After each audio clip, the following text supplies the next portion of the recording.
Welcome back to another episode of Infidelity Tales Lab. We're thankful for your continued viewership. Before we begin, tell us, where in the world are you watching from? We love knowing our global reach. Now, let's dive into today's story. Chapter 1, Pillars of Sand. Leo Harmon stood at the window of his study, watching the sunset paint the sky in brilliant hues of orange and red. At 52, he had built a life many would envy. A successful construction company specializing in luxury developments, a sprawling estate in Seattle's affluent Medina neighborhood, and what he had once believed was a loving family. The warm glow of achievement, however, had begun to cool in recent years. His phone buzzed. A message from his daughter Bella. "Dad, getting super excited about tomorrow. Can't believe your little girl is getting married." Leo smiled. Despite the growing distance between him and his wife Gloria over the past 2 years, his children had remained his anchors. Bella, 24 and headstrong like him, had always been Daddy's little girl. Their son, Flynn, 22, was more reserved and had gravitated toward his mother's artistic sensibilities rather than Leo's pragmatic business mind. He typed back, "Wouldn't miss it for the world, sweetheart. Proudest day of my life." Setting down his phone, Leo poured himself 2 fingers of whiskey and sank into his leather chair. The house felt unusually quiet. Gloria had mentioned something about final wedding preparations with her sister, Renee. Leo had offered to help, but was told everything was under control. That seemed to be the pattern lately. His offers of involvement politely declined, his presence increasingly peripheral. The distance had begun shortly after Flynn left for college. Without the children as buffers, Leo and Gloria had discovered an uncomfortable truth. They had little left to say to each other. The silences grew longer, the separate activities more frequent. Leo had thrown himself into expanding Harmon construction, working longer hours, securing bigger contracts. Gloria had rekindled her passion for interior design, collaborating with an old friend from art school, Adam Kendall. Leo took a long sip of whiskey, the liquid warming his throat. Adam. Something about the man unsettled him, but he couldn't quite place it. They'd met at several dinner parties Gloria had insisted on hosting over the past year. Adam was divorced, charismatic, and seemed to make Gloria laugh in ways Leo hadn't managed in years. But Leo wasn't the jealous type, or so he told himself. His computer pinged with a notification. His head of operations, Barrett Leary, had sent the final contracts for the Riverside Heights project, a $40 million development that would cement Harmon Construction's reputation as the premier luxury builder in the Pacific Northwest. Barrett had been with Leo since the beginning, 25 years ago, when they were just 2 ambitious young men with tool belts and dreams. Now they employed over 200 people. Barrett was more than a colleague. He was family in ways that sometimes felt more reliable than blood. Leo's phone rang again. It was his mother, Wanda. "Leo, darling." Her voice crackled through the speaker. "Just checking you remembered to pick up your suit from the tailor's. You know how you get when you're in the middle of a big project." "Got it yesterday, Mom," Leo assured her. "Everything's ready for tomorrow." Good. Your father and I are so proud. First grandchild getting married. Who would have thought little Bella would beat us all to the altar?" Leo chuckled. "She knows what she wants. Always has." Like her father, Wanda said warmly. "We'll see you tomorrow then. Love you, son." "Love you too, Mom." As Leo hung up, he felt a momentary pang of unease. Something wasn't right. The house was too quiet, the preparations too smooth, his involvement too minimal. But he brushed it aside. Tomorrow was Bella's day, and nothing would spoil it. He didn't notice the calendar notification on his computer, moved from its original date to a week earlier. He didn't see the empty guest room where his parents should have been staying. And he certainly didn't hear Gloria's hushed phone conversation from the garden patio, her laughter floating on the evening air as she whispered, "It's all taken care of." He doesn't suspect a thing. Chapter 2, Shadows and Whispers. Morning arrived with an unusual stillness.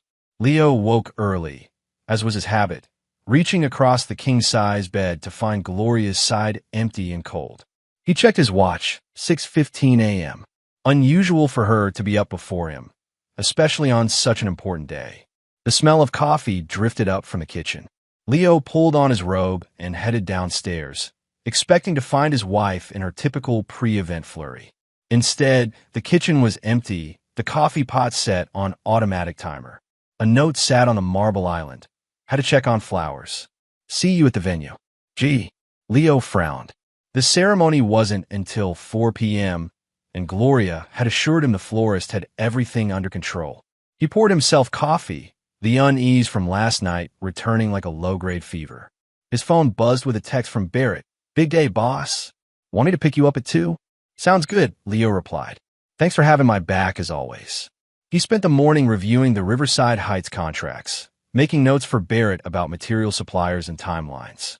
Work had always been his refuge, the place where things made sense, where effort yielded predictable results. Unlike family, unlike marriage. Around noon, Leo tried calling Gloria. The call went straight to voicemail. He tried Bella next, with the same result. Even Flynn's phone rang unanswered.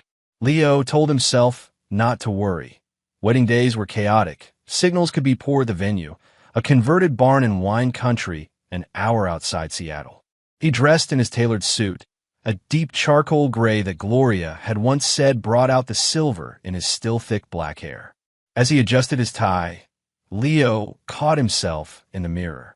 The lines around his eyes had deepened in recent years, but he remained fit and imposing at 6'2". His grandfather had been Italian, giving him an olive complexion that didn't betray his age as quickly as some of his peers. The doorbell rang at precisely 2 p.m. Barrett stood on the doorstep, his own suit a shade lighter than Leo's, his expression uncharacteristically somber. Everything okay? Leo asked, immediately sensing something amiss. Barrett hesitated. Let's talk in the car. Once inside Barrett's Mercedes, the tension became palpable. Barrett gripped the steering wheel without starting the engine. What's going on? Leo demanded. Barrett took a deep breath. I wasn't going to say anything. Thought it wasn't my place. But you've been more than a boss to me, Leo. You're my brother in everything but blood. Just spit it out, Leo said, his voice tightening. I saw Gloria yesterday. With Adam Kendall. They were at the Fairmont, having lunch. But it looked intimate. Very intimate. Leo felt his jaw clench. You sure about this? Barrett nodded grimly. There's more. They were looking at property listings. I overheard enough to know they were talking about places in California. Gloria mentioned something about after everything is finalized. The pieces began falling into place with sickening clarity. The distance, the separate activities, the hushed phone calls. Leo had built his company on attention to detail, yet had missed the signs of his own marriage crumbling. Take me to the venue, Leo said, his voice deceptively calm. Now, the drive was silent, Leo's mind racing through calculations and possibilities. He'd built his life methodically, brick by brick. He would not watch it demolished without understanding why, and by whom.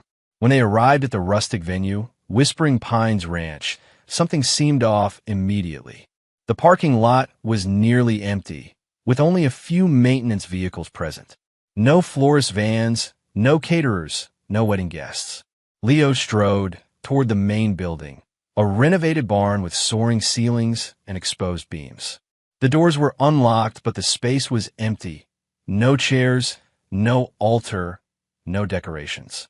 Nothing to suggest a wedding was happening in mere hours. A groundskeeper was sweeping the polished concrete floors. Excuse me, Leo called.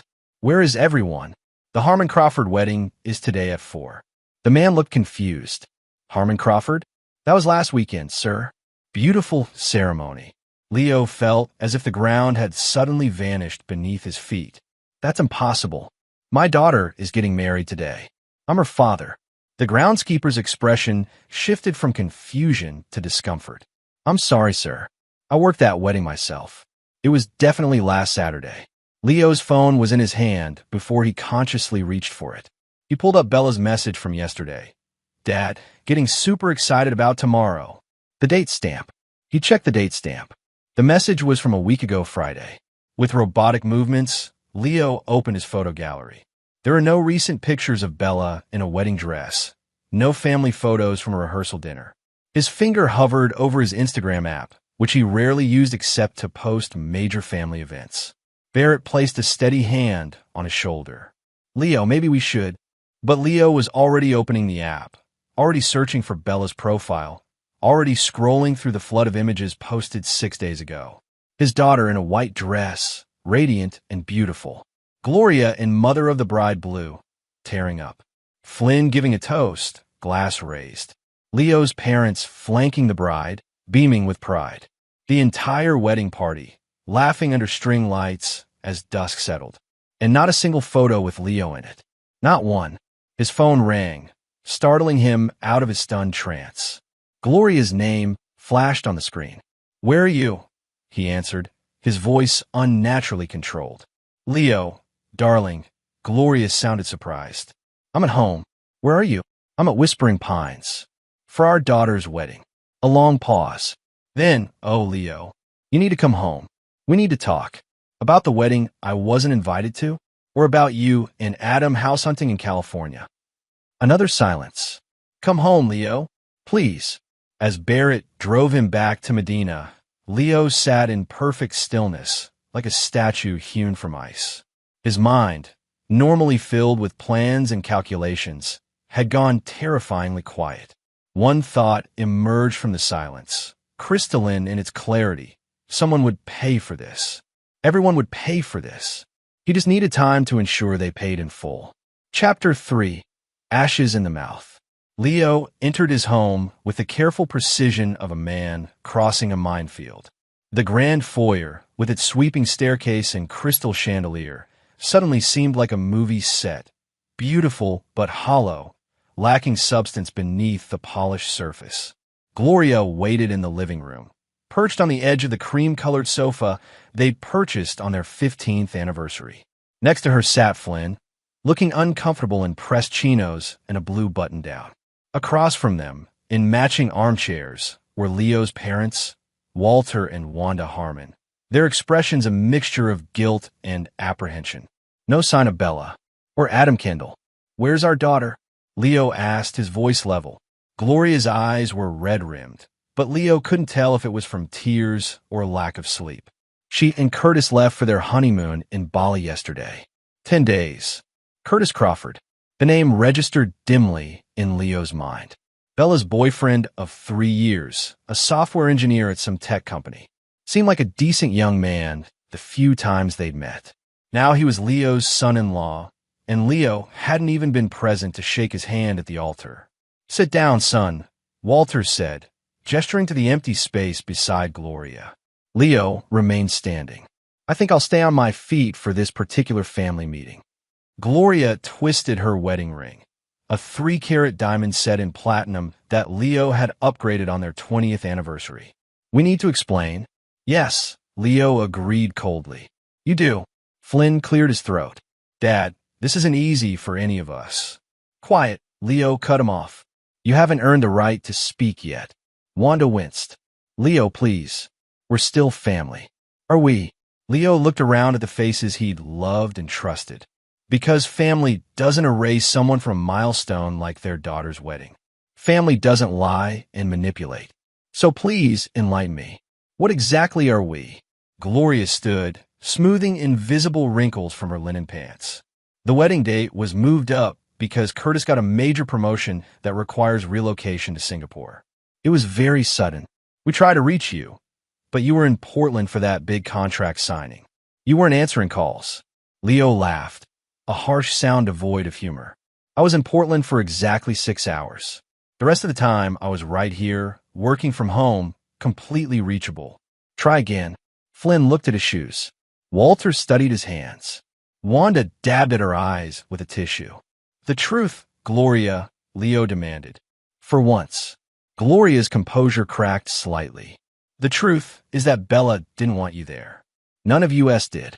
The words landed like body blows, but Leo didn't flinch. Go on. You haven't really been present in this family for years, Leo, Gloria continued, gaining momentum. You're physically here, but mentally? You're always at work, always calculating, always planning the next project. Do you know that you missed Flynn's college graduation dinner because you were on the phone with a supplier? That you forgot my 50th birthday entirely? that you've never once asked Bella what she wanted for her future, only assumed she'd be happy with what you wanted for her. So this was what a punishment, Leo asked quietly. It was a decision to have one perfect day without walking on eggshells around your mood, your schedule, your priorities, Gloria replied. One day where we could just be happy without wondering if you'd actually be mentally present or just checking your phone every 5 minutes. Leo turned to Flynn. And you agree with this?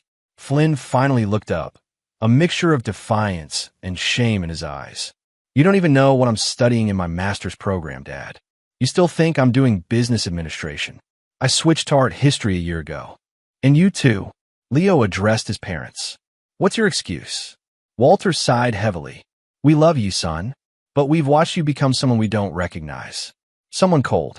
Someone who measures everything in dollars and cents, even relationships. So you all conspired to teach me a lesson, Leo concluded. It wasn't like that, Wanda protested. No. Leo arched an eyebrow. Then why the elaborate deception? The fake text messages? The calendar manipulation? Why not just tell me to my face that I wasn't wanted at my own daughter's wedding? Silence fell over the room. Outside, through the floor-to-ceiling windows, the Seattle skyline sparkled in the distance. The Space Needle illuminated against the darkening sky. There's one more thing, Gloria said finally. I want a divorce. Leo nodded, as if he'd been expecting this. Of course you do. And I'm guessing Adam Kendall has been very supportive during this difficult decision. Gloria flushed. Adam has nothing to do with this. Please don't insult what little remains of our relationship by lying about the obvious, Leo said wearily. Barrett saw you house hunting in California with him. It's not what you think, Gloria began. It never is, Leo cut her off. Here's what's going to happen now. I'm going to go upstairs, pack some essentials, and check into a hotel. You have 2 weeks to find somewhere else to live. The divorce attorneys can sort out the rest. This is my home too, Gloria protested. The deed is in my name alone, Leo reminded her. As is your car, your credit cards, and the vacation property in Maui. I suggest you use the 2 weeks wisely. Flynn stood up. Dad, you can't just. I can and I will, Leo stated with finality. You all made a choice. Now you get to live with the consequences. As Leo turned to leave, Walter called after him. Son, we can work this out. As a family. Leo paused at the threshold. We're not a family anymore. We're just people who used to know each other. Upstairs in the master bedroom, Leo methodically packed a suitcase with enough clothes for a week. His movements were precise, his breathing controlled. Only when he entered Bella's old room, now a guest room that still held traces of her childhood. Gymnastics trophies, framed photos of father and daughter fishing trips, a stuffed bear he'd won for her at a carnival when she was 7. Did his composure slip? He picked up a photo from her nightstand. It showed Leo teaching a 10-year-old Bella how to use a power drill, both wearing matching safety goggles, both laughing. He slipped the picture into his suitcase. By the time Leo descended the stairs, the living room was empty. He could hear muffled voices from the kitchen. His family, already moving on with their lives, already adapting to his absence. It had been so easy for them to erase him once. They had no idea how permanent that erasure would become. Leo texted Barrett, "Need a favor. Can you meet me at the Olympic?" The response came immediately, "On my way." "You okay?" Leo didn't answer. He wasn't okay. He might never be okay again, but he would be something else, something his family had never seen coming. As he walked out the front door of the home he'd built with his own hands, Leo didn't look back. The Leo Harmon who had entered that house was gone, incinerated in the flames of betrayal. From those ashes, something new and terrible was emerging, something with only one purpose. Retribution. Chapter 4. Blueprints of Revenge. The Olympic Hotel's penthouse suite offered an unobstructed view of Elliott Bay, the water a slate gray under the cloudy morning sky. Leo stood at the window, hands clasped behind his back, watching a ferry make its slow journey toward Bainbridge Island. He'd slept remarkably well for a man whose life had imploded, a dreamless, deep slumber that had left him clear-headed and focused. Barrett arrived with breakfast and coffee, placing the paper bag on the suite's dining table. Thought you might not feel like going down to the restaurant. Leo turned from the window, thoughtful as always. Thank you. They sat across from each other, steam rising from paper cups of strong black coffee. Barrett studied his friend and employer carefully. You're calmer than I expected. Anger clouds judgment, Leo replied, taking a deliberate bite of his breakfast sandwich. And I need absolute clarity for what comes next. Barrett nodded slowly. Which is? First, information. I need to understand exactly what happened, who knew what, and when. Then, containment, securing my assets and limiting the damage to the company. Finally, response. You mean revenge, Barrett clarified. Leo's expression remained impassive. I mean justice. They chose to excise me from their lives. I'm simply going to honor that choice, completely and irrevocably. Barrett had known Leo long enough to recognize the steel beneath the calm exterior. What do you need from me? I need you to be my eyes and ears. Gloria will be leaving the house within 2 weeks. I want to know where she goes, who she contacts. Same for Flynn. My parents will probably return to their condo in Florida, but keep tabs on their communications with Gloria, if possible. And Bella. A flicker of something, pain, perhaps, crossed Leo's face before disappearing. Let her have her honeymoon. When she returns, she'll find her world dramatically changed. For now, focus on Gloria and Flynn. Barrett hesitated. Leo, about the renovations. Leo's attention sharpened. What renovations? The Medina house. Gloria mentioned to me last month that you'd approved major renovations while Bella was on her honeymoon. Something about surprising her when she returned. The contractors are scheduled to start next week. Leo set down his coffee. I approved no such thing. Barrett winced. That's what I thought. The price tag is significant, close to $1 million. Gloria said you'd already arranged financing through the company. A cold smile spread across Leo's face. Did she now? How convenient that I supposedly approved this massive expenditure right before she asked for a divorce. Want me to cancel the contractors? Leo considered this for a moment. No. Let's see what happens when the bills come due and the money isn't there. I'm curious about how she planned to handle that particular detail. Leo spent the morning on his laptop, methodically reviewing financial records, property deeds, and company accounts. By noon, he had transferred significant assets to newly created holdings, changed passwords on joint accounts, and contacted his attorney to begin divorce proceedings. His phone buzzed with a text from Flynn. Dad, can we talk? Just us? Leo ignored it. Another text followed. I'm sorry about everything. I wanted to tell you. Again, Leo didn't respond. Then his phone rang. Gloria. The credit cards aren't working, she said without preamble when he answered. How unfortunate, Leo replied mildly. Leo, this is childish. I have expenses. Not my concern anymore, he cut her off. You have 2 weeks to vacate the house. I suggest you focus on that rather than shopping. The renovations are scheduled to begin on Monday, Gloria said, her voice tight. The contractors need the deposit by tomorrow. Leo allowed himself a small smile. What renovations would those be, Gloria? A pause. The ones we discussed. For the master's suite and kitchen. Interesting.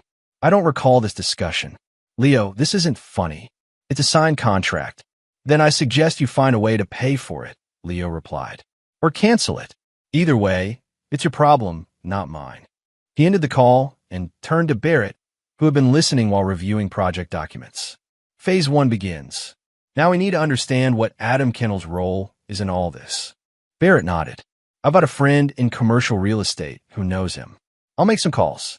By evening, the picture had become clearer. Adam Kendall was more than Gloria's interior design partner. He was a failed architect whose business had tanked during the recession. He'd reinvented himself as a designer to the wealthy, using his connections and charm to rebuild his finances. He specialized in helping wealthy women reimagine their spaces, which often coincided with them reimagining their marriages. He's done this before, Barrett reported, showing Leo an online article about a messy divorce involving one of Adam's previous clients. Gets close to unhappy wives, encourages them to invest in massive renovations. Then when the husband balks, he's there to offer sympathy and support. 3 of his last 5 clients ended up divorced within a year of their home transformation projects. Leo processed this information. And the renovations? What happens to those? Usually abandoned halfway through when the financing falls apart. In one case, he actually bought the property at a distressed price after the divorce was finalized. So he's a predator, Leo concluded. And Gloria is his willing prey. Barrett hesitated. There's one more thing. According to my real estate contact, Adam recently listed his Seattle condo. He's moving to Santa Barbara, where he and Gloria were looking at properties. Leo nodded thoughtfully. So that's the plan. Divorce me. Use the settlement to start fresh in California with Adam. Seems likely, Barrett agreed. Leo stood and walked back to the window. The bay was dark now, the lights of West Seattle twinkling in the distance. Where's Flynn staying? With a friend in Capitol Hill. Artist type named Diego. And my parents? Moved their flight back to Florida to tomorrow morning. Leo nodded. Good. Now I need you to do something that might make you uncomfortable. Barrett raised an eyebrow. More uncomfortable than spying on your family? I need you to approach Gloria. Tell her you're concerned about my mental state. That I've been making erratic business decisions. That you're worried about the company. Why would I do that? Leo turned, his expression calculating. Because she'll believe you're trying to protect your own interests. She knows your life is tied to Harmon Construction. She'll think you're looking for an ally to help control the situation. Barrett understood immediately. You want me to be your Trojan horse. Precisely. Find out what she and Adam are really planning. See how deep this betrayal goes. Barrett looked troubled. And then what? Leo's expression hardened. Then I take everything from them. Not just money or property, everything that matters. The way they took what mattered from me. As night fell over Seattle, Leo Harmon stood alone in the penthouse, his reflection ghostly in the darkened window. The hurt had calcified into something hard and cold, a diamond formed under the extreme pressure of betrayal. He would use that diamond to cut through the lies, to sever the bonds that had once tethered him to people who had proven themselves unworthy. He thought of his daughter's wedding, taking place without him. He thought of his son's silent complicity. He thought of his parents' betrayal. And most of all, he thought of Gloria and Adam, planning their new life together while orchestrating his exclusion. They had expected him to rage, to lash out immediately. They didn't understand that his true talent had always been building, constructing something solid, something enduring, something inescapable. His revenge would be no different. Chapter 5. Foundations of Wrath. The renovation crew arrived at the Medina house exactly as scheduled on Monday morning. Gloria greeted them with coffee and pastries, her charm offensive in full swing despite the anxiety gnawing at her insides. The credit cards remained frozen. Her calls to Leo went unanswered, and the contractors expected their deposit today. My husband's handling the payment, she assured the foreman, a burly man named Dwayne. Just a bit of a mix-up with the accounts. Should be sorted by this afternoon. Dwayne nodded skeptically. We can start the demo work today, but we'll need that deposit before we order any materials, Mrs. Harmon. Of course, Gloria said brightly. And please, call me Gloria. As the crew began setting up dust barriers in the kitchen, Gloria retreated to the sunroom and called Adam. They're here, she said quietly. But there's no money. Adam's voice was reassuringly smooth. Don't panic. This is just Leo flexing his muscles. He'll calm down and release the funds. You don't know him like I do, Gloria replied. When Leo decides something, it's carved in stone. Everyone has their price, Adam countered. Or their weakness. We just need to find his. His weakness was Bella, and we've already used that card, Gloria said bitterly. Now he'll never forgive any of us. He doesn't need to forgive. He just needs to pay. After hanging up, Gloria paced the sunroom. Her reflection multiplied in the glass walls that overlooked the manicured garden. Everything had seemed so clear a week ago. The wedding would proceed without Leo. She would ask for the divorce. The renovation would begin, and by the time the dust settled, she'd have a generous settlement and a fresh start with Adam in California. But she had underestimated Leo's capacity for calculated response. He hadn't yelled or threatened or begged. He had simply disappeared taking with him access to the financial resources she'd counted on. A text message notification broke her reverie. Barrett Leary, can we meet? Concern about Leo and the company. Gloria read the message twice. Barrett had always been Leo's right hand, his most trusted lieutenant. If he was reaching out, the situation must be dire indeed. Cafe Louisa, 2 p.m.? She replied. See you there, came the immediate response. While Gloria navigated her crumbling plans, Leo was ensconced in a temporary office Barrett had arranged in a nondescript building in Georgetown, an industrial district south of downtown. The space was utilitarian but functional, with basic furniture and excellent security.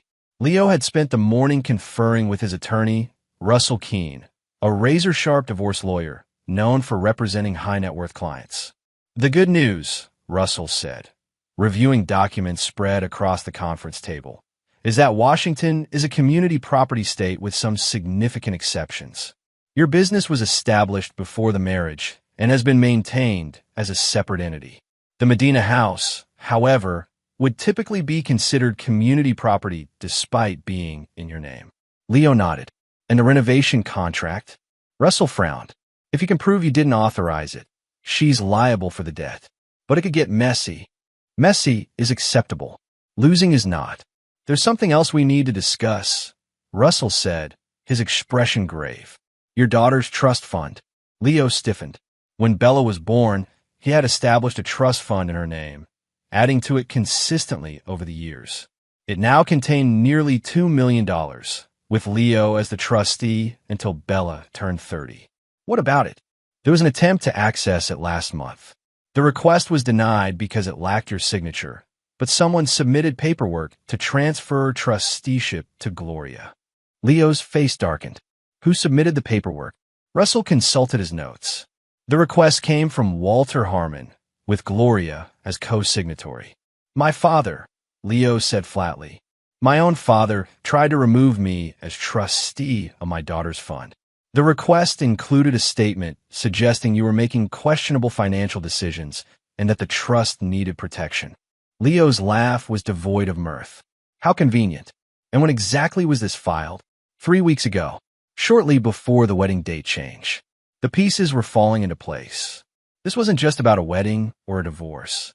This was a coordinated effort to isolate him, remove him from both his family and his money.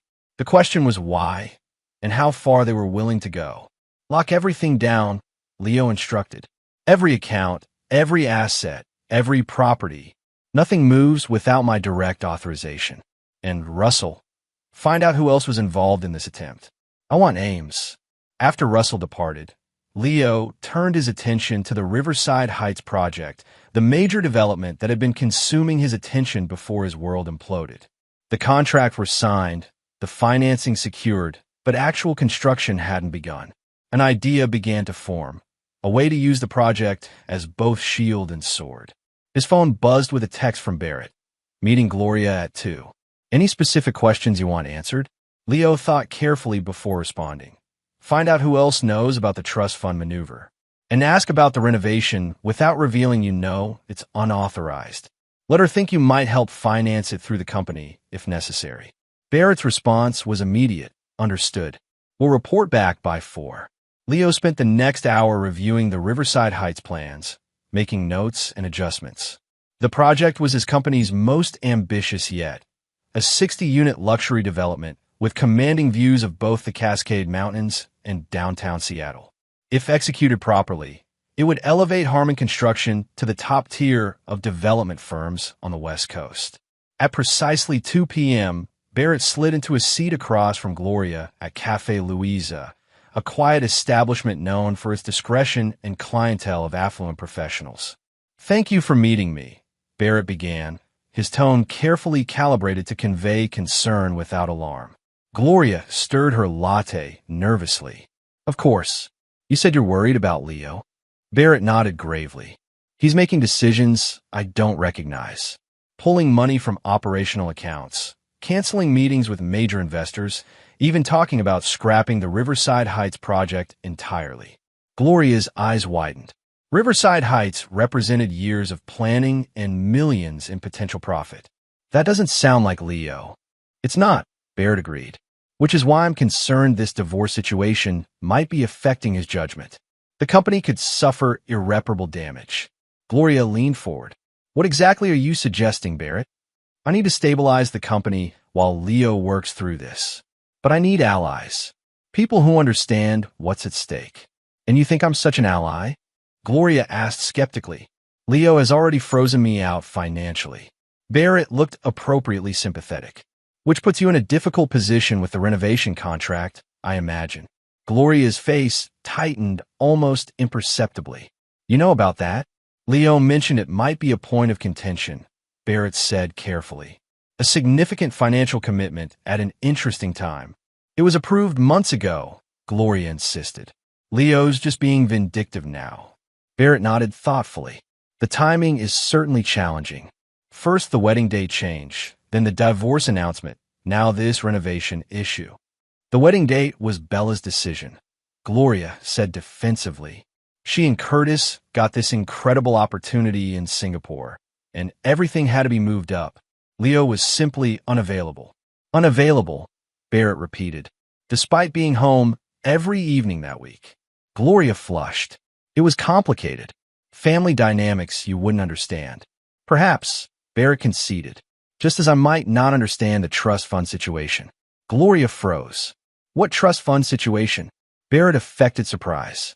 Oh, I assumed you knew. The paperwork that was filed to transfer Bella's trust fund management. Leo was quite upset about it. Gloria's hands trembled slightly as she set down her cup. That was Walter's idea. He was concerned about Leo's state of mind recently. And you supported this concern? I signed the paperwork, yes. It was a precautionary measure, nothing more. Barrett nodded slowly. I see. And was this before or after the wedding date change was decided? Before, Gloria admitted after a pause. But the two aren't related. Of course not, Barrett agreed smoothly. Just as the renovation plans and your discussions with Adam Kendall about California properties aren't related to the divorce. Gloria's facade cracked. Who told you about that? Seattle's a small town in certain circles, Barrett replied. People notice things. The tension between them stretched into silence. Finally, Gloria spoke, her voice low and intense. What do you really want, Barrett? Stability for the company. Protection for my own interests. And perhaps an arrangement that could benefit us both during this transition. What kind of arrangement? Barrett leaned closer. I could potentially help with the renovation funding, channeled through the company as a pre-divorce settlement advance. In exchange, I need information about what's really happening with this family situation and assurance that the company's projects won't be collateral damage in your personal war with Leo. Gloria studied him intently. And Leo wouldn't know about this arrangement. Leo has excluded me from major decisions for the first time in 25 years, Barrett said, allowing genuine concern to color his voice. I'm looking out for myself now, just as you are. The calculation was visible in Gloria's eyes, weighing trust against necessity, suspicion against desperation. Finally, she nodded. I need $250,000 by Friday for the first phase of renovations. If you can arrange that, we have a deal. I'll see what I can do, Barrett promised. But I'll need something from you first. A complete picture of what's really going on, including who else is involved in this restructuring of Leo's life. By the time their meeting concluded, Barrett had extracted far more than Gloria realized she had given. Names, dates, plans, and most importantly, the truth behind the wedding deception and trust fund maneuver.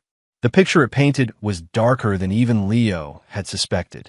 When Barrett returned to the Georgetown office that afternoon, Leo was still working on the Riverside Heights plans, his focus intense and unwavering.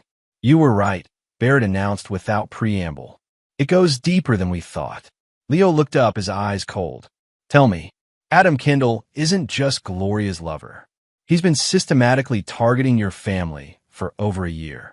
The house renovations, the California move, even the wedding date change, all part of a coordinated plan. To what end? Barrett sat heavily. Money primarily.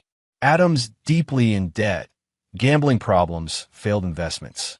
He's been working an angle with Gloria for months, convincing her that you're emotionally detached financially controlling, even potentially unstable.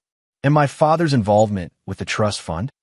Adam convinced Gloria to approach your parents with concerns about your mental state, suggested that your workaholic tendencies might be symptoms of a deeper problem. Walter was reluctant initially, but Wanda pushed him to act for Bella's protection. Leo absorbed this information without visible reaction. And Flynn, manipulated but less involved. Adam cultivated him separately, positioning himself as the understanding father figure who appreciated Flynn's artistic ambitions, unlike his rigid, disapproving real father. "And my daughter?" Leo asked, his voice finally betraying a hint of emotion. "Was she manipulated too? Or did she choose to exclude me from her wedding of her own free will?" Barrett hesitated. "That's less clear. According to Gloria, Bella was genuinely upset about you missing several pre-wedding events due to work." Adam and Gloria apparently enhanced this narrative, suggesting that you might take over the wedding with your opinions and money if given the chance. Leo nodded slowly, processing this betrayal within betrayal. "So Adam orchestrated my removal from my own family to position himself for financial gain through Gloria." "It appears so," Barrett confirmed. "And he nearly succeeded. If the wedding and divorce had gone as planned, if the renovations had proceeded, if the trust fund transfer had been approved, you would have been neatly excised from your family's life while they accessed your money through various channels." Leo's expression hardened into something Barrett had never seen before, a cold, implacable determination that seemed to transform his features. "They chose to make me a ghost," Leo said quietly. "Now I'll show them what a ghost can do." Chapter 6. Laying the Snare. As Seattle's autumn rain lashed against the windows of his Georgetown office, Leo meticulously assembled the pieces of his counterstrike. 3 days had passed since Barrett's meeting with Gloria, 3 days of careful planning and strategic maneuvers that had gone entirely unnoticed by his targets. "The timing needs to be perfect," Leo explained to Barrett, who sat across the desk reviewing a complex flowchart of actions and contingencies. "Each element depends on the others being in place. If we move too quickly or too slowly, the entire structure fails."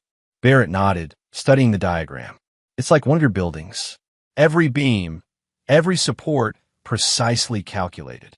Except this structure is designed to collapse," Leo replied coldly. "But only after everyone is inside." The plan Leo had devised was elegant in its conception, but brutal in its consequences. It began with a seemingly benevolent gesture, the release of funds for the home renovation. "You're going to pay for the renovations, after all?" Barrett asked, surprised. Leo's smile was thin. "In a manner of speaking, the funds will come from Harmon Construction as a company investment in a showcase property. Gloria will believe you arranged it as promised. Adam will believe his plan is back on track. The contractors will get their deposit and begin work. And the catch. The funds are structured as a business loan to Gloria personally, secured by her portion of the community property. Every dollar spent increases her debt to the company. My company, not to me personally. A subtle but critical distinction in divorce proceedings." Barrett whistled softly. "She'll be building herself into a financial hole without realizing it." "Precisely. And while that's happening, I'll be meeting with Curtis's father." Barrett raised an eyebrow. "Bella's new father-in-law? Why?" "Malcolm Crawford owns Cascade Technologies. They're bidding on the commercial space component of Riverside Heights. I'm going to offer him an exclusive deal, at terms so favorable he can't possibly refuse." Understanding dawned on Barrett's face. "You're creating a business alliance with your daughter's new family." "Family supports family," Leo said with a hint of bitterness. "Let's see how the Crawfords respond when they realize that their son's in-laws have effectively erased his wife's father from the most important day of her life." The next phase of Leo's plan involved Flynn. Through carefully planted information, Leo arranged for his son to learn that his art school tuition payments, which Leo had always handled directly, were suddenly at risk due to financial restructuring following the separation. "But you're not actually going to cut off his education, are you?" Barrett asked. "Of course not," Leo replied. "The tuition will be paid, as always. But Flynn will spend at least a week believing his future is in jeopardy. He'll panic, try to reach me, receive no response. He'll turn to Gloria, who will have no answers. He'll stew in the consequences of his choices. For Walter and Wanda Harmon, Leo had reserved a special form of retribution.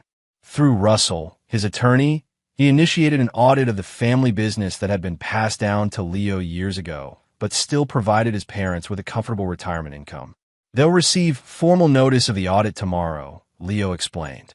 Every transaction, every distribution, every decision they've made in their capacity as minority stakeholders will be scrutinized.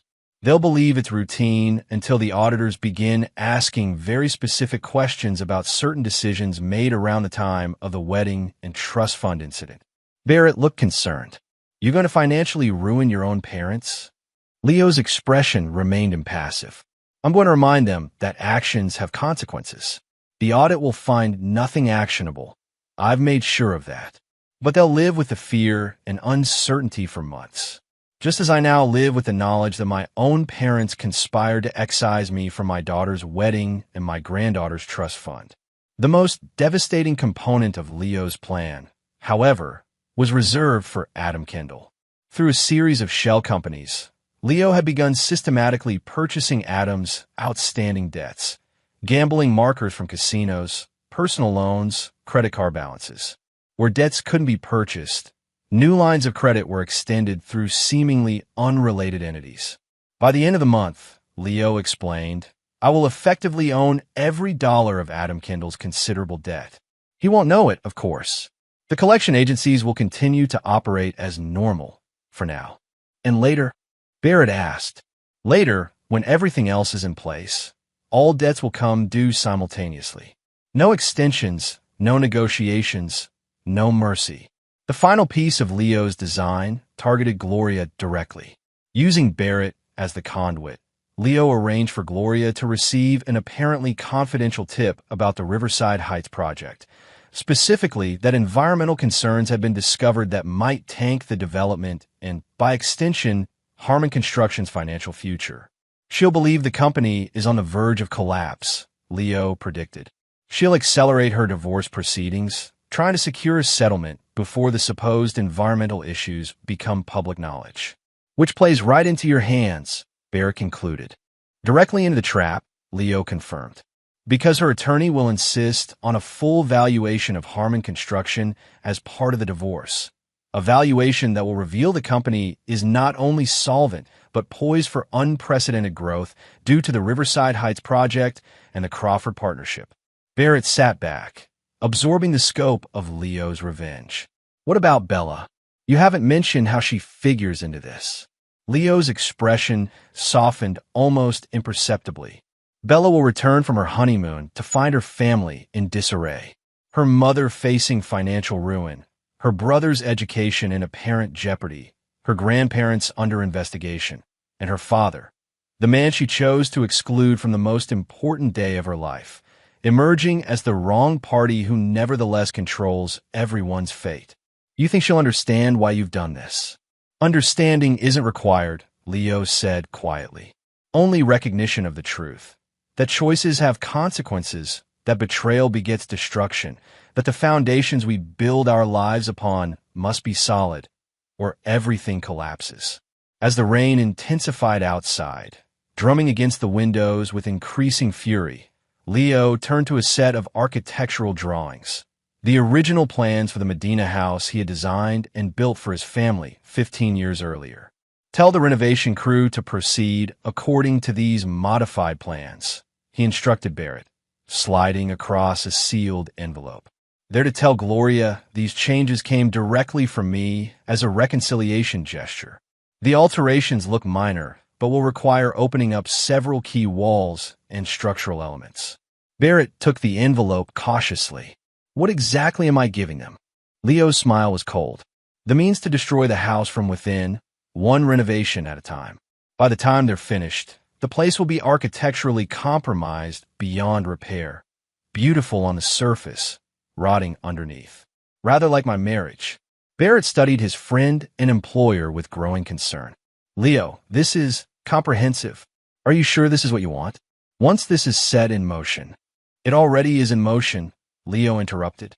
It was set in motion the moment they decided I was expendable. I'm simply ensuring that the structure of consequences is built to my specifications, not theirs. Outside, lightning flashed across the Seattle skyline, briefly illuminating Leo's face in stark relief. A man transformed by betrayal. His features hardened into something unrecognizable from the father and husband he had once been. The architect of vengeance was ready to break ground. Chapter 7. The First Tremors. 1 month after Leo's disappearance from his family's life, the first tremors of his carefully engineered revenge began to register. Like a sequence of controlled demolition charges, each detonation was precisely timed and targeted for maximum effect. Flynn Harmon was the first to feel the ground shift beneath his feet. On a rainy Tuesday morning, he received an email from the registrar's office at his art school. Final notice. Payment required for continued enrollment. According to the message, his tuition for the current semester remained unpaid, with a deadline of Friday for resolution before administrative withdrawal would be processed. Panic bloomed in Flynn's chest. His father had always handled the tuition payments directly, an arrangement Flynn had both resented for its implication of dependency and appreciated for its convenience. Now, with his parents separated and his father seemingly vanished from their lives, the financial reality of his situation struck with brutal force. Flynn immediately called Gloria, who was supervising the ongoing renovations at the Medina house. "Mom, did you know Dad stopped paying my tuition?" he demanded without preamble. Gloria stepped away from the construction noise into the relative quiet of the backyard patio. "What? No, that can't be right. He wouldn't do that." "Well, he did," Flynn snapped. "I just had a final notice. I have 3 days before they kick me out."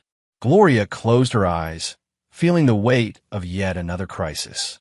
The renovations had resumed thanks to the mysterious company funding Barrett had arranged, but everything else was falling apart.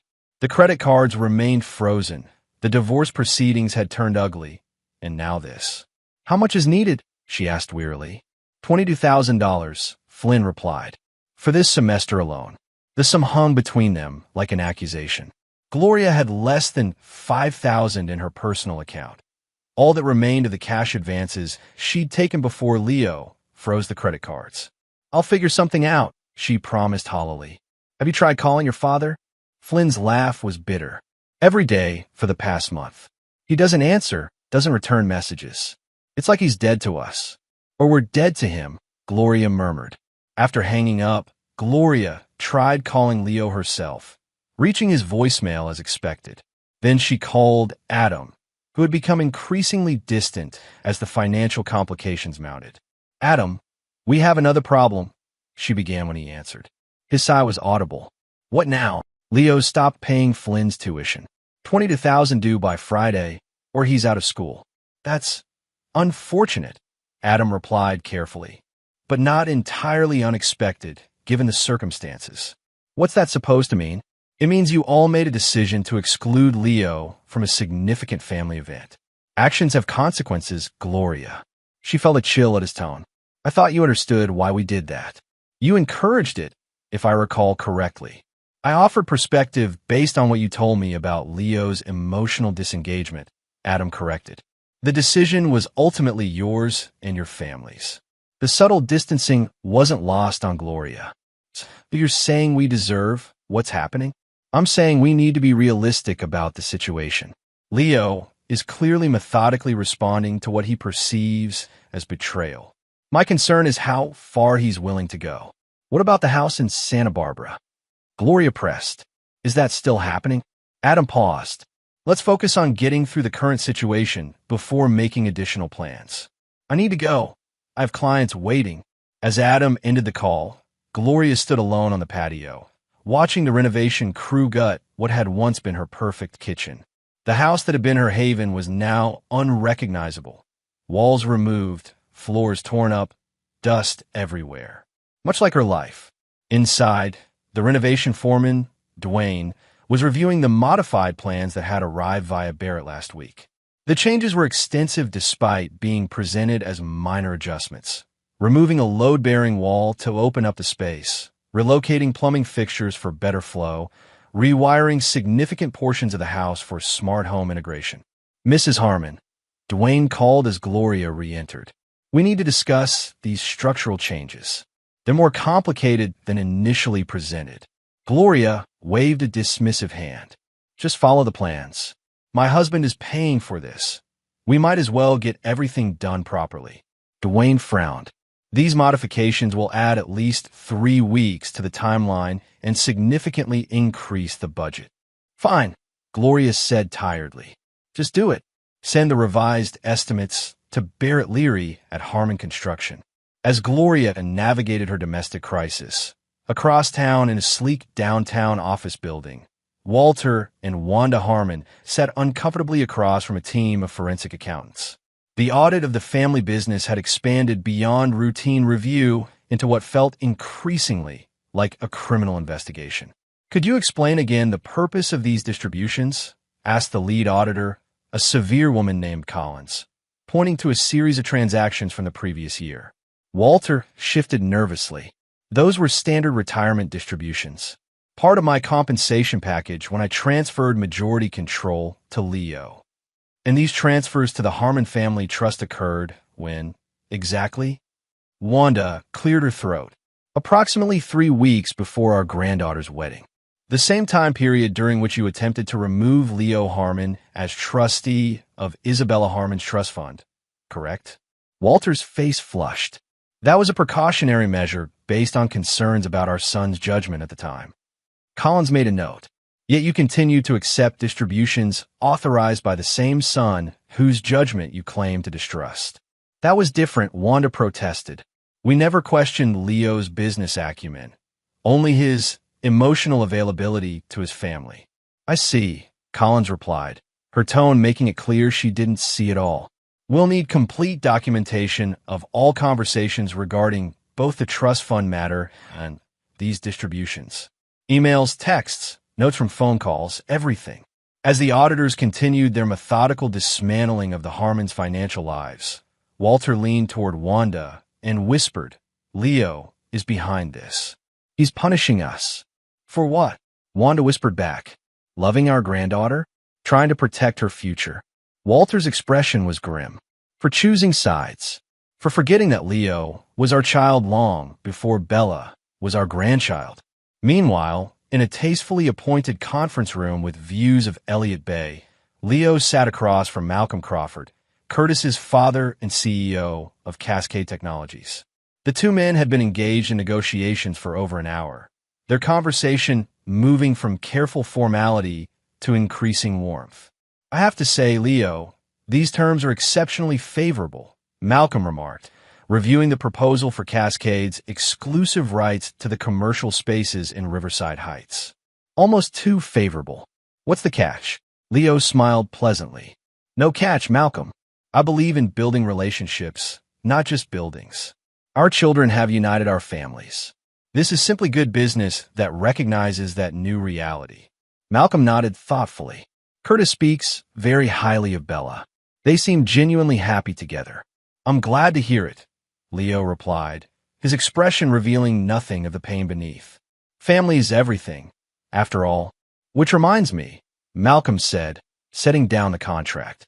Curtis mentioned there was some awkwardness around the wedding. Something about a date change in your absence. Leo's response was measured. There was a misunderstanding about the date. Unfortunately, I missed my only daughter's wedding as a result. Malcolm frowned. That seems like quite a misunderstanding. Curtis was under the impression it was somehow intentional. Was he? Leo asked mildly. Interesting. What else did Curtis share about the situation? Malcolm looked uncomfortable. Only that Bella seemed upset about the whole thing. That she felt torn between her mother's wishes and her desire to have her father present. Leo leaned forward slightly. Her mother's wishes? Not her own. I got the impression it was complicated, Malcolm admitted. Family dynamics often are. Indeed, Leo agreed. Perhaps you could ask Curtis to clarify something when they return from their honeymoon. Ask him who told Bella I didn't want to attend her wedding. Malcolm's surprise was evident. Someone told her that? It appears so, Leo replied calmly. Just as someone arranged for my daughter's wedding date to be changed without my knowledge, for my invitation to be lost, and for my entire family to participate in an elaborate deception that resulted in me standing alone at an empty venue on what I believed was my daughter's wedding day. Malcolm paled. My God, Leo, I had no idea. Few do, Leo acknowledged. Now, shall we sign these contracts and cement a more honest relationship between our families? As Malcolm signed the agreements with a slightly shaky hand, Leo allowed himself a moment of satisfaction. The Crawford connection was now secured, a bridge to Bella that neither Gloria nor Adam could sever. By sunset, the first day of Leo's orchestrated revenge had unfolded precisely as planned. Flynn was panicking about his education. Gloria was struggling with mounting renovation costs and Adam's waning support. Walter and Wanda were facing financial scrutiny that threatened their comfortable retirement. And Bella, still blissfully honeymooning in Bali, remained unaware of the earthquake that awaited her return. Leo stood at the window of his Georgetown office, watching the city lights emerge against the darkening sky. Barrett entered silently, placing a folder on the desk behind him. It's done, Barrett reported. The debt consolidation for Kindle is complete. We now control over $900,000 of his outstanding obligations. Leo nodded without turning. And the timing? As instructed, all collection proceedings will initiate simultaneously, 48 hours after Bella and Curtis return from their honeymoon. Good, Leo said softly. Everything is proceeding as designed. Barrett hesitated. There's one more thing. Gloria called me today, desperate about Flynn's tuition. She's considering selling her jewelry to cover it. Is she now? Leo turned, his expression unreadable. Tell me, Barrett, if someone tried to erase you from your child's most important day, if they conspire to take your money and your dignity, would you rush to solve their problems? Barrett met his friend's gaze steadily. No, but I might worry about becoming someone I don't recognize in the process of punishing them. Leo's smile was cold. The man they knew no longer exists. They saw to that themselves. As night fell over Seattle, the architect of vengeance reviewed his blueprints one final time, ensuring every support was in place, every foundation properly laid for the collapse to come. The demolition had begun. Chapter 8. The Collapse. Bella Harmon Crawford stepped off the elevator into the lobby of the Olympic Hotel, her new husband Curtis trailing behind with their luggage. After 12 days in Bali, she was jet-lagged but happy, her honeymoon having been everything she dreamed. Romantic beaches, luxurious accommodations, and the giddy realization that she was finally married to the man she loved. Should we grab lunch before heading to your mom's? Curtis asked as they crossed the marble lobby. Bella checked her phone, which was finally reconnected to cellular service after nearly 2 weeks off the grid. Let me just see if there are any messages first. The deluge that greeted her was overwhelming. 17 missed calls from Flynn, 23 text messages from her mother, 8 voicemails from her grandmother Wanda, even 3 messages from Curtis's father, Malcolm, which was unusual enough to be concerning. Something's wrong, Bella murmured, scrolling through the texts with growing alarm. Everyone's freaking out about Dad. Curtis frowned. Your dad? I thought he was keeping his distance after, the wedding situation. Bella felt the familiar twist of guilt in her stomach. The decision to proceed with the wedding without her father had been the hardest of her life. Her mother and grandmother had insisted it was necessary given the Singapore Opportunities timeline, had assured her that her father would understand eventually. Adam had reinforced the idea, suggesting that Leo would likely make the day about himself anyway. But standing at the altar without her father had left a hollow feeling that even Curtis's love couldn't quite fill. It's more than just distance, Bella said, reading rapidly through the messages. Something major has happened. Mom says she's about to lose the house, Flynn might get kicked out of school, and Grandma and Grandpa are being investigated for fraud. She looked up at Curtis in confusion. What the hell happened while we were gone? Before Curtis could respond, his own phone rang. He glanced at the screen. It's my dad. Maybe he knows something. The conversation was brief but illuminating. When Curtis hung up, his expression was troubled. My dad wants us to come to his office right away. He says there's something we need to know about your father. And it's not what your family has been telling you. Across town in the Medina house, Gloria sat surrounded by chaos.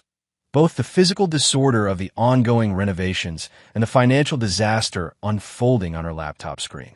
The renovation budget had somehow doubled. Flynn's tuition remained unpaid with the deadline now passed. And her divorce attorney had just informed her that Leo's legal team was challenging her claim to any portion of Harmon construction, citing separate property laws and alleged financial misconduct. The doorbell rang, cutting through the sound of power tools and workmen's voices. Gloria navigated through the construction debris to find Adam Kendall on her doorstep, his normally confident demeanor replaced by barely concealed panic. "We need to talk," he said without greeting, pushing past her into what remained of the foyer. Privately, Gloria led him to the home office, the only room relatively untouched by the renovations. "What's wrong? You look terrible." "I'm being financially crucified," Adam replied, pacing the small space. "Every debt I have, and there are more than I ever told you about, has suddenly come due simultaneously. Credit cards, casino markers, personal loans, tax liens, all of them within hours of each other. It's not coincidence, Gloria. It's coordinated." Gloria sank into the desk chair. "Leo, who else? He must have somehow purchased my debts through shell companies or intermediaries. No normal collection pattern works this way." Adam ran a hand through his disheveled hair. "I owe nearly $1 million, Gloria. They're freezing my accounts, putting liens on my condo, even repossessing my car. It's a complete financial execution." Gloria felt cold dread spreading through her. "Why would Leo target you this way? He barely knows you." Adam laughed bitterly. "Because he knows everything, Gloria. About us, about the wedding deception, about the California plans. Everything. How could he possibly?" Gloria stopped suddenly, realization dawning. Barrett Leary has been feeding him information. "The renovation funding," Adam nodded grimly. "It was a trap, and we walked right into it. But why would Barrett betray Leo like that? They've been friends for decades." Adam stared at her incredulously. "He didn't betray Leo. He betrayed us. He was working for Leo the entire time, gathering intelligence, setting us up." Before Gloria could respond, the office door flew open. Flynn stood there, his face a mask of fury. "My education is gone. Did you know that? Not just this semester, all of it. The school received notification that all previous payments were made under fraudulent pretenses and are being investigated. My entire transcript is on hold." Gloria rose shakily. "Flynn, we'll figure something out." "Figure something out?" Flynn's voice rose. "Like you figured out how to exclude Dad from Bella's wedding? Or how you figured Grandma and Grandpa needed to take over Bella's trust fund? How's all that figuring working out for everyone?" Adam stepped forward. "This isn't helping, Flynn. We need to present a united front." "We?" Flynn rounded on him. "There is no we here, Adam.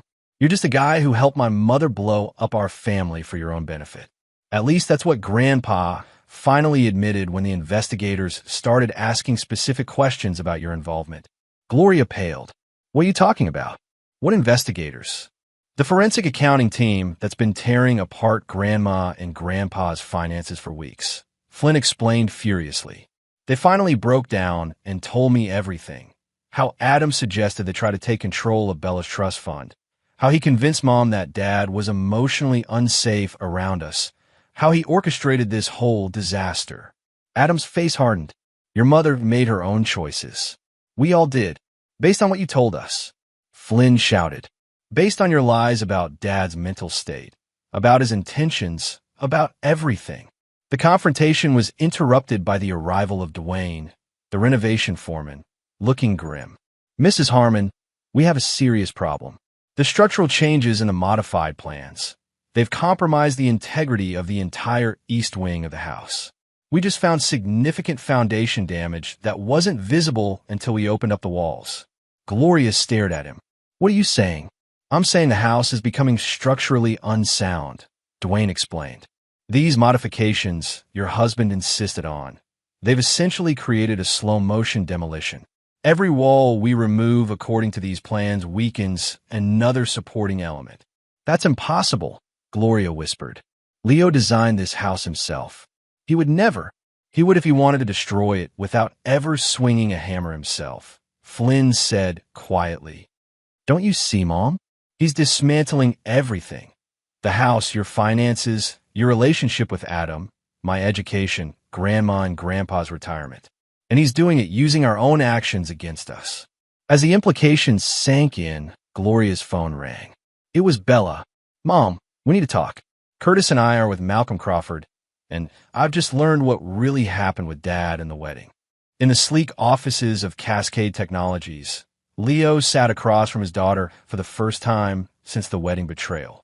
Bella's face was tear-streaked, her honeymoon tan unable to mask her pallor. Curtis stood supportively behind her chair, while Malcolm Crawford observed silently from behind his desk. Why didn't you tell me? Bella asked, her voice small and broken. Why didn't you fight harder to be at my wedding? Leo's expression remained carefully neutral. Would you have believed me if I had told you that your mother, your brother, and your grandparents all conspired to change your wedding date without my knowledge? That they deliberately excluded me from the most important day of your life? Bella shook her head. I was told you were unavailable, that you had chosen a business meeting over the rehearsal dinner, that you'd said the new date didn't work for you. All lies, Leo said simply. I stood alone at an empty venue on what I believed was your wedding day, Bella. I was never given the choice to attend. But why would they do this? Bella asked, fresh tears spilling. Why would Mom and everyone else go to such lengths? I believe that's a question you should ask them, Leo replied, along with questions about your trust fund, which your grandparents attempted to remove from my control 3 weeks before your wedding. Bella looked stunned. My trust fund? Why would they? Because Adam Kendall convinced them I was mentally unstable, Leo explained calmly. The same Adam Kendall who has been having an affair with your mother for at least a year. The same Adam Kendall who helped orchestrate my exclusion from your wedding and planned to help your mother start a new life in California with your divorce settlement. Curtis stepped forward. My father confirmed it all, Bella. He's seen the documentation, the text messages, the financial records. Everything your father is saying is true. Bella covered her face with her hands. This can't be happening.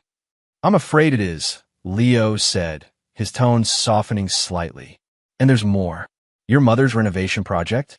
It's designed to systematically destroy the structural integrity of the house. Flynn's education? His transcript is currently frozen because the tuition payments are under investigation. Your grandparents' retirement income? Being scrutinized by forensic accountants as we speak. Bella looked up, horror dawning on her face. You're destroying them. All of them. Leo met her gaze steadily. They chose to erase me from your wedding day, from your life. I'm simply ensuring that choice has consequences. But this level of revenge, Bella whispered, is precisely calibrated to the betrayal Leo finished for her. Every action I've taken is a direct response to an action taken against me.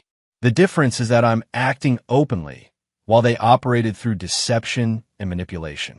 Malcolm Crawford cleared his throat. Leo has been completely transparent with me about his intentions. Bella, while I can't condone all his methods, I understand his motivations. What was done to him was unconscionable. Bella stood suddenly. I need to see Mom. I need to hear her side of this.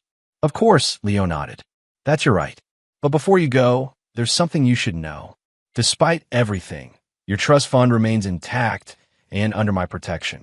Unlike the others, you were manipulated rather than manipulative. You're as much a victim of their scheme as I was. Bella paused at the door. Does that mean you forgive me? Leo's expression remained impassive. Forgiveness isn't relevant anymore, Bella. Only truth matters now. And the truth is that choices have consequences for everyone. As Bella and Curtis departed, Malcolm turned to Leo. Was that necessary? She's devastated. The truth often is devastating, Leo replied. But it's preferable to comfortable lies. And now, Malcolm asked, where does your revenge end? Leo stood, straightening his jacket. It ends when justice is complete. When everyone involved has paid the full price for their betrayal. Even if that means destroying your own family? Leo smiled coldly. My family was destroyed the moment they decided I was expendable. I'm simply ensuring they understand exactly what they've lost. As Leo left Cascade Technologies, his phone buzzed with a message from Barrett. Gloria just tried to secure an emergency loan against the house. Request denied due to structural concerns raised by her own renovation contractor. She's panicking. Leo sent a single reply. Proceed to final phase. The architect of vengeance had reached the culmination of his design. The supports were compromised, the foundation undermined. All that remained was to remove the final beam and watch the entire structure collapse under its own corrupt weight. Chapter 9. Ashes and Iron. The Medina house stood silent in the gray morning light, its elegant exterior belying the chaos within.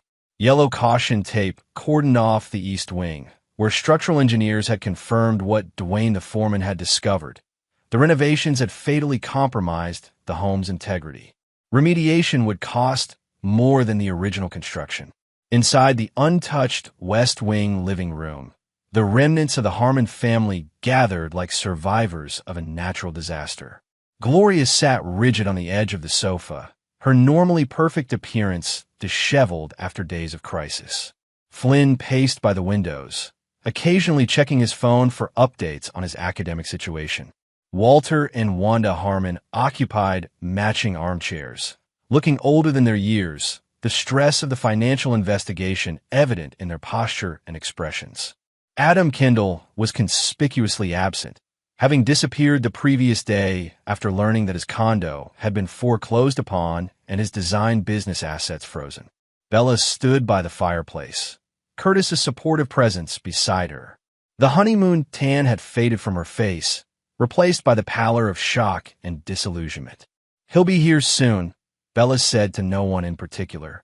"He agreed to meet with all of us together." Gloria laughed humorlessly. "To what end? So he can gloat over his perfect revenge? So he can watch us grovel and beg? So we can face the truth," Bella replied firmly. "All of us, together. No more lies, no more manipulation." The doorbell rang, its familiar chime now seeming like an alarm. Flynn moved to answer it, returning moments later with Leo and Barrett. Leo surveyed the assembled family with the detached interest of a scientist observing specimens. Barrett remained by the door, a silent sentinel. "Thank you for coming, Dad," Bella said into the strained silence. Leo nodded once. "You asked. I came. A courtesy some members of this family might consider adopting." Walter cleared his throat. "Son, we understand you're angry." "Angry doesn't begin to encompass what I am," Leo interrupted calmly. "Anger is a hot, immediate emotion. What I feel is something far colder and more enduring." "We made a mistake," Wanda said, her voice quavering. "A terrible mistake. We should never have gone along with excluding you from Bella's wedding." "A mistake," Leo repeated. "Is that what we're calling coordinated betrayal these days? A simple error in judgment." Gloria stood. "What do you want from us, Leo? You've destroyed everything already. The house is falling apart. Flynn's education is in jeopardy. Your parents are facing financial ruin. Adam has fled. What more do you want?" "Justice," Leo replied simply, "which is why I've asked Barrett to distribute these." He nodded to his colleague, who began handing out sealed envelopes to each person in the room. "What are these?" Flynn asked suspiciously. "Open them and see." With varying degrees of trepidation, each member of the family opened their envelope. Inside each was a single document, different for each recipient, but all bearing the Harmon Construction letterhead and Leo's signature. Flynn was the first to understand what he held. "This is a tuition guarantee for the completion of my degree. Full funding, no conditions." Wanda gasped as she read her document. "The audit is terminated, with no findings of wrongdoing." Walter studied his paper with disbelief. "Our retirement distributions are secured for life, regardless of future company performance." Gloria's hands trembled as she held her document. "The house renovations will be completely remediated at no cost to me, and I receive ownership of the summer cabin in Oregon as part of the divorce settlement." Bella looked up from her paper, tears in her eyes. "My trust fund remains intact, and you've established a separate fund for any children Curtis and I might have. Leo observed their reactions with clinical detachment. Each of you receives exactly what you need most: financial security, education, housing, future protection. Everything you feared losing when my revenge began. Gloria looked confused. I don't understand. After everything we did, you're just giving us what we need. On the contrary, Leo replied coldly, I'm giving you exactly what you deserve. Financial security without emotional connection. Material comfort without family bonds. Money without love or trust. The realization dawned on each face gradually. The true nature of Leo's ultimate revenge. You're removing yourself from our lives, Bella whispered. Permanently. Leo nodded. You all made the decision that I was unnecessary for family milestones, that my presence was expendable, my participation optional. I'm simply making that arrangement permanent and comprehensive. But these documents, Walter began, are legally binding and irrevocable, Leo confirmed. Your material needs will be met for the rest of your lives. But there is one condition detailed on the final page of each agreement. Flynn turned to the last page of his document and read aloud. In exchange for the financial security provided herein, the recipient agrees to no further contact, communication, or attempted reconciliation with Leo Harmon, effective immediately and in perpetuity. Silence fell over the room as the full implications became clear. You can't be serious, Gloria finally said. You're buying our absence from your life? I'm formalizing the arrangement you all initiated. Leo corrected her. You decided I wasn't necessary as a father, husband, or son. I'm simply making it official and ensuring you understand exactly what you're losing in exchange for financial comfort. Wanda began to cry softly. Leo, please. We made a terrible mistake, but this is too harsh. Is it? Leo countered. Was it not harsh to exclude me from my only daughter's wedding? Was it not harsh to attempt to take control of her trust fund behind my back? Was it not harsh to lie to my face for weeks while planning to start a new life with another man? He looked around the room. You all chose material comfort and emotional convenience over loyalty and honesty. Now you get to live with that choice permanently. Barrett stepped forward, placing a sleek fountain pen on the coffee table. Each of you needs to sign your document today. The benefits begin immediately upon signature. Flynn looked stricken. And if we refuse, then you receive nothing, Leo said simply. No tuition, no house repairs, no retirement security, no trust fund. You chose to gamble with our family bonds. These are the stakes. Curtis, who had remained silent until now, spoke up. Sir, I understand your pain. But Bella wasn't the architect of this deception. She was misled like you were. Leo turned to his son-in-law. Yet she made her choice based on that misinformation. We all live with the consequences of our choices, Curtis, even when those choices are made with incomplete information. Bella stepped toward her father, tears streaming down her face. Dad, please.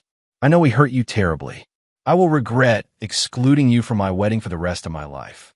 But this, cutting yourself off from all of us forever, this isn't justice.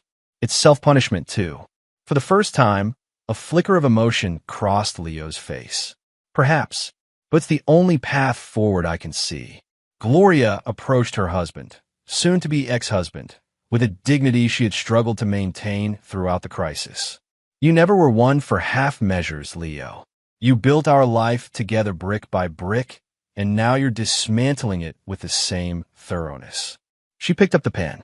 I'll sign, not because I want your money, but because I recognize this is the consequence of my betrayal. One by one, each family member signed their document. Flynn, with angry, slashing strokes. Walter and Wanda, with shaking hands and tears. Bella last, her signature barely legible through her grief. Barrett collected the signed papers, placing them in his briefcase. I'll have copies sent to each of you for your records. Leo surveyed the ruins of his family one final time. The renovations will begin tomorrow. The tuition payment will be processed immediately. The audit termination is already filed. Everything else will proceed according to the timelines in your documents. He turned to leave, but Bella's voice stopped him. Dad, wait. What about forgiveness? Isn't that part of justice too? Leo paused, his back to the room. Forgiveness requires repentance and restitution. You've provided neither. You simply got caught, and now face consequences you didn't anticipate.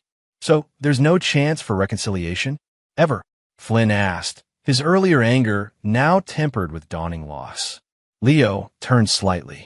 You all made a choice that day, to erase me from what should have been one of the most important moments of my life as a father.